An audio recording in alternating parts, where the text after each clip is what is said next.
Hey everybody, it's Jenna. Today I want to talk about villains, and one trope in particular, the big bad. Although the idea of a major recurring villain secretly pulling the strings isn't anything new, the idea of it as we know it today can be traced back to Buffy the Vampire Slayer. It was not only one of the first genre shows to combine case of the week storytelling with some sort of season-long overarching villain, but it literally coined the term big bad. A play on the trope of the big bad wolf, the phrase was apparently thrown around in the show's writer's room before being said in the season 2 episode Bewitched, Bothered, and Bewildered, and then used as a full-on noun in the season 3 episode Gingerbread. It took a beat for this idea to become synonymous with superhero adaptations, in part because they were largely confined to their own pockets of canon and operated as if a sequel or another season wasn't always guaranteed. 2002's Birds of Prey TV show might have been the first, with Harley Quinn filling that role across the first season. The sort of sister series to Birds, Smallville, didn't start adopting big bads until Brainiac in 2005. Unsurprisingly, things started to change around the birth of the MCU. It wasn't just the idea that these heroes with separate solo franchises could all bump elbows with each other. It was that their villains weren't limited to just facing off against a single hero and then dying or being shelved. Loki seemed to be the first villain to get that treatment, only for the post-credits scene of the first Avengers movie to unveil who was really pulling the strings: Thanos. Apparently, Thanos' introduction wasn't with some franchise-wide plans in mind, but rather to explain in the moment where Loki got his resources from. Still, something had shifted when he turned around and smirked in that post-credit scene. Roughly a year before the Avengers premiered, Smallville wrapped up its run with the biggest big bad that it had available, Darkseid, albeit as a ghostly cloud of smoke who could possess other people. And a few months after the Avengers, Arrow premiered and adopted the big bad formula wholeheartedly, crafting season-long conspiracies and rich backstories around Malcolm Merlyn and Deathstroke. By 2014, Thanos showed up again in Age of Ultron's post-credits scene, and the announcement of what was then a two-part Infinity War movie all but confirmed him as the saga's big bad. From there, it was off to the races, not just with the MCU and Thanos, but with way too many franchises to count. It felt like a piece of genre television practically couldn't exist without some sort of big bad, and that every attempt at an interconnected franchise also needed to culminate with a fight against a massive villain. Just to name a few, Zack Snyder's plans for the DCEU built to Darkseid, which I'll touch on more in a bit. Universal's failed Dark Universe either wanted a big bad or a Civil War-style conflict between its monsters, and the most egregious one to me, the Kingsman franchise introduced Hitler in a Thanos-esque post-credit scene. Along the way, I think a problem has started to emerge. Beyond that one, too many big bad storylines, especially in the late 2010s and early 2020s, have missed the mark or lost the interest of viewers, contributing to the dreaded buzzword of franchise fatigue. And yet, there's still an insistence among certain audiences and fandoms that a story of this kind needs a big bad in order to really work. We've had big bads who have overstayed their welcome, losing their impact as the story goes along. The Arrowverse was particularly guilty of this, falling into the habit of quote-unquote redeeming earlier big bads. It was an approach that simultaneously did make sense, given how anti-heroic and morally gray some of its protagonists already were, and also felt at odds with Barry Allen's habit of imprisoning villains underneath Star Labs without due process. The success of those redemption arcs varied wildly. Deathstroke's largely worked, despite how shocking his actions were in Season 2, while Merlin's just felt like a wacky sitcom uncle who was 2 steps away from turning evil again because the plot needed it. Eobard Thawne was something else entirely. He started out as arguably the Arrowverse's best villain, but any attempt to redeem him became mired in layer upon layer of goofy bullshit, in part because the universe could never stay away from making him a villain again for too long. And don't even get me started on the biggest offender of big bad overexposure.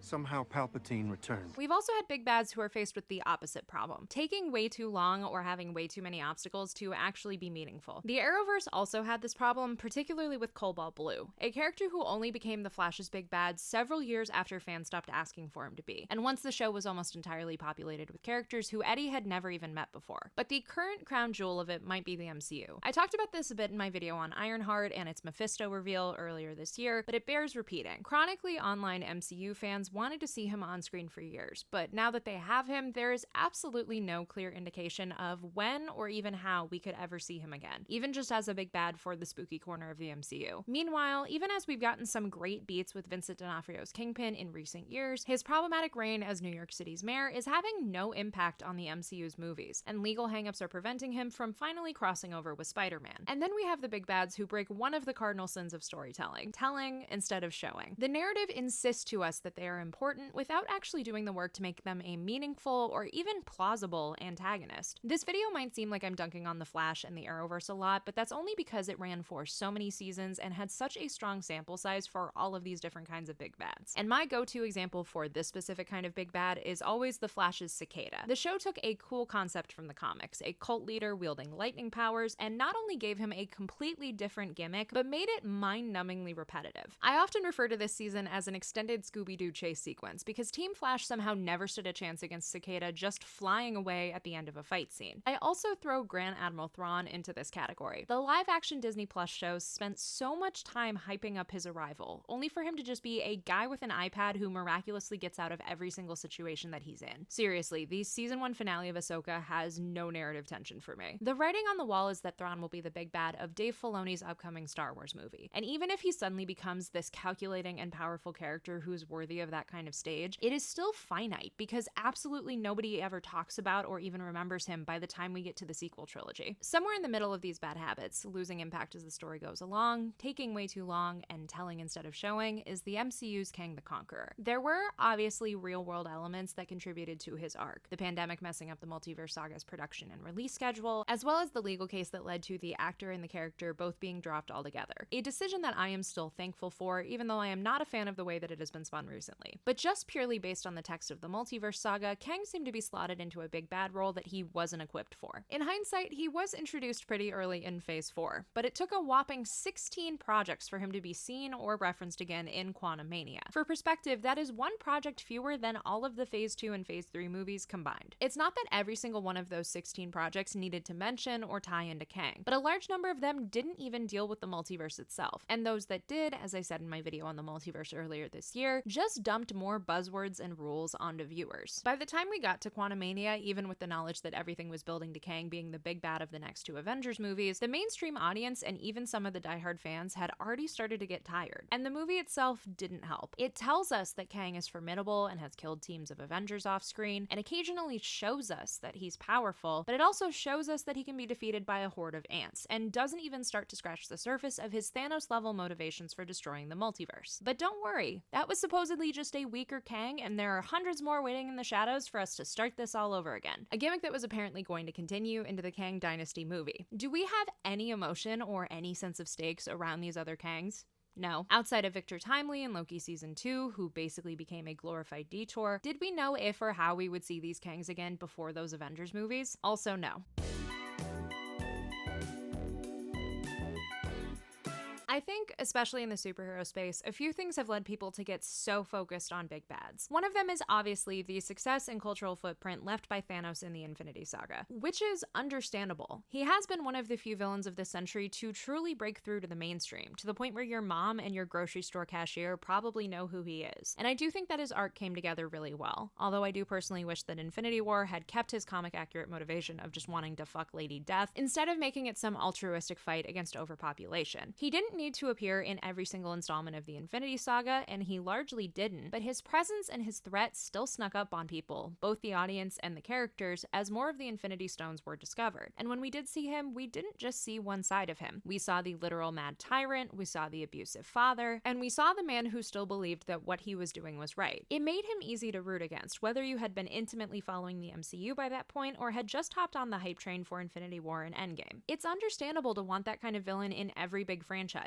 but as I just spent the past 5 or 10 minutes explaining, recent history has shown that that is much easier said than done. I also think that people have fallen into this trap because of something that I love talking about on this channel: fandom entitlement and stubbornness. There's the grass is always greener, carrot on a stick mentality. A fan isn't satisfied enough with the story that's being told, so they start imagining something else that's bigger and potentially better just out of reach. They can still complain ad nauseum that they thought an individual piece of media had an underwhelming main villain, or ended on a note that they weren't expecting, or simply centered on a character who wasn't a straight white male, but if it all becomes a puzzle piece towards a potential big bad, then suddenly sitting through that piece of media was quote-unquote worth it. Not only is that mentality extremely anti-art, but specifically with superhero stories, it is disingenuous to the role that villains have usually had in the comics. In the Golden, Silver, and Bronze Ages, recurring villains never quite ventured into the big bad territory that we know today. It just made sense for them to return, either in the same title or somewhere else in the larger universe, because they were popular, or had a cool gimmick, or the writer personally liked them. Once we got into full-blown event territory with Crisis on Infinite Earths and the OG Secret Wars, they still weren't predicated on villains who we had been following in other comics. They were newly created antagonists with a specific and largely finite purpose to fill. If anything, the closest that we got to the modern-day slow burn of a big bad was how Crisis introduced the Monitor, which writer Marv Wolfman had planned years in advance. Of course, things got more complicated as time went on, and we now have countless comic events that compound on themselves and have recognizable heroes or villains pulling the strings. This was even the case for Thanos and Infinity Gauntlet, after he had been introduced decades prior as a villain in random cosmic books. But the nature of these comics, how many are published each month, how many an average reader might be keeping up with each month,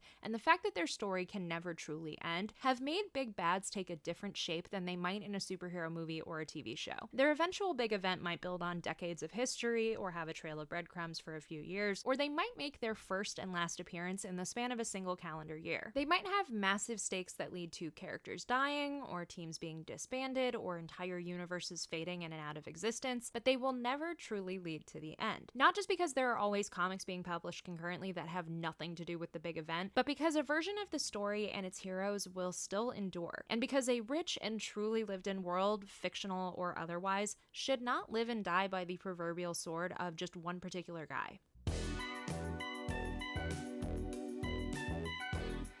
So let's talk about the franchises that some fans want to live or die by a particular guy, starting with the MCU. Every day we get one step closer to the first trailer for Avengers Doomsday, and the mountain of discourse that will inevitably come from it. I'm not here to say that you shouldn't be excited to see Doom on screen, especially because the bar has been astronomically low so far. I'm also not here to talk about the supposed leaks and rumors that are already surrounding Doomsday. Go watch my video about leaks and rumors from earlier this year. I'm here to talk about the pure mechanics of how he is being introduced. I touched on it earlier, but Kevin Feige claimed earlier this summer that the idea to swap Kang for Doom was in the cards for years. Although I can't tell if that is a bit of revisionist history in light of what happened, or if the plan was for Doom to inevitably become the bigger bad Palpatine-like reveal of Secret Wars. Quote, "We had started even before what had happened to the actor happened. We had started to realize that Kang wasn't big enough, wasn't Thanos, and that there was only one character that could be that because he was that in the comics for decades and decades. Because of the Fox acquisition, we finally had it, and it was Doctor Doom. So we had started talking about Doctor Doom even before we officially pivoted from Kang. And in fact, I had started talking with Robert Downey Jr. about this audacious idea before Ant-Man 3 even came out. It was a long plan that we had to take one of our greatest characters and utilize one of our greatest actors. The problem with that is there were still several years of runway for the MCU to start to set up Doom, which they just didn't take. And outside of some big twist in Spider-Man Brand New Day, there is no MCU project in the next year that could start to meaningfully set up Doom. Seeing his shoulder and his mask in the post-credit scene of First Steps, with the implication that he's going to kidnap Franklin and maybe Sue, doesn't really help beyond the plot, which does feel fitting as the last note for a movie that, even though I still really enjoyed it, does sacrifice a lot of character for the sake of plot. So now, one of the most storied rivalries in the history of superhero comics is going to boil down to Reed Richards being mad that this random guy, who he may or may not already know, stole his family. Once Doomsday rolls around, everyone will be meeting this Doom for the first time. Comic readers, diehard MCU fans, and casual viewers who have not been following the multiverse saga at all. That is already a tall order when you have to establish that Doom looks like Robert Downey Jr. Something that I do think could tell a very meta story about a franchise's biggest hero coming back and becoming its greatest villain, but I don't know if we have the time and space to do that. But it's also a tall order given just how big of a character Doom is. Specifically with 2015's Secret Wars, Jonathan Hickman culminated years of his own storytelling and basically everything Doom had been since he debuted in the 60s into that story. It's not impossible to truncate that down into two massive movies and still deliver moments that inspire awe and quote-unquote get Doom, but it's going to be a fine line to walk, and to convince such a massive audience to walk along with you. And once we get past the multiverse saga into what will inevitably probably be called the mutant saga, what's next? Will the mutant big bad, whether it's Mr. Sinister or somebody else, become everyone in the MCU's problem, or just the X-Men? Will that villain storyline be set up over time, or be some sudden reveal? And more importantly, will the novelty of that still work on the audience 20 years into the MCU? And then there's the DCU. As soon as the first 10 projects were announced in January of 2023, some fans started looking for the carrot dangling on the stick and demanding to know who the big bad was going to be. And 3 projects in, and almost 3 years later, a version of that discourse still wages on. The discourse surrounds Brainiac, especially as we get closer to Man of Tomorrow. I talked about this a bit in my recent video on him, but it does Brainiac such a disservice to flatten him into some massive franchise-culminating big bad. Sure, he has been that in certain contexts, some comic events, and video games like Injustice 2, but that doesn't mean that that's absolutely what he has to be on screen. The discourse also surrounds Darkseid, which has been the case before there even was a DCU. Zack Snyder's vision for the DCEU, which we saw glimpses of in the Nightmare timeline, wanted to culminate with a quote Lord of the Rings-like finale fight against Darkseid. When that didn't come to fruition, when we only got a brief glimpse of him in the Snyder Cut, and when Ava DuVernay's New Gods movie was taken out of development soon after, that unfulfilled potential began to linger. And I can understand why. The comics have proven time and time again that Darkseid does work very well as a big bad. Hell, he is currently so powerful that he literally created the absolute universe and requires the weirdest multiversal battle royale in order to stop him. And after years of being in the trenches of the DCEU versus the heyday of the MCU, a Thanos-level big bad sounded on paper like a very easy way to tip the scales. And who better to do that than the character who literally inspired Thanos' design? That thinking kicked back up again after the Salvation reveal in Peacemaker's Season 2 finale, a planet that, in its original comic storyline, is a training ground for Darkseid's soldiers, and is technically tangentially tied to one of his biggest events in the comics, Final Crisis. But thinking that the story is going to be that straightforward is honestly selling the DCU short. For one thing, James Gunn has repeatedly emphasized that we are not getting a straight adaptation of Salvation Run, but more an exploration of its central concept. And for another, there is a DC Studios project in the works which will hopefully be DCU canon that is an infinitely more interesting place to introduce Darkseid, the Mr. Miracle animated series. As anyone who has read Tom King and Mitch Gerrard's comic knows, Darkseid's role in that specific story isn't some massive big bad. It's able to take the things that fans recognize about him, his absurd power, his outlook on good and evil, and the literal anti-life equation, and laser focus them into something meaningful and relatable, a child confronting their abusive father. That might not be the big, bombastic Darkseid storyline that fans have been flanderizing in their heads for years, but it's still one that could really resonate with the audience. James has confirmed that, either way, Darkseid is not the DCU's big bad, in part to avoid those comparisons to Thanos and to Snyder's plans. And even before that, he essentially confirmed that there won't be a traditional franchise-wide big bad at all, saying, quote, "These are interconnected stories, but people are always going to be saying who's the big bad. Are there big bads for connected films? Yes. But is this all about, hey, I'm telling this one story about this big bad? No. This is about a connected universe. We're world building, we're not story building. We're not writing one story that has a beginning, middle, and end. We're creating a universe where people in which can go and join in and experience it. It is much more like Star Wars." That comparison to Star Wars and the comparison to Game of Thrones that he made on this channel, his books are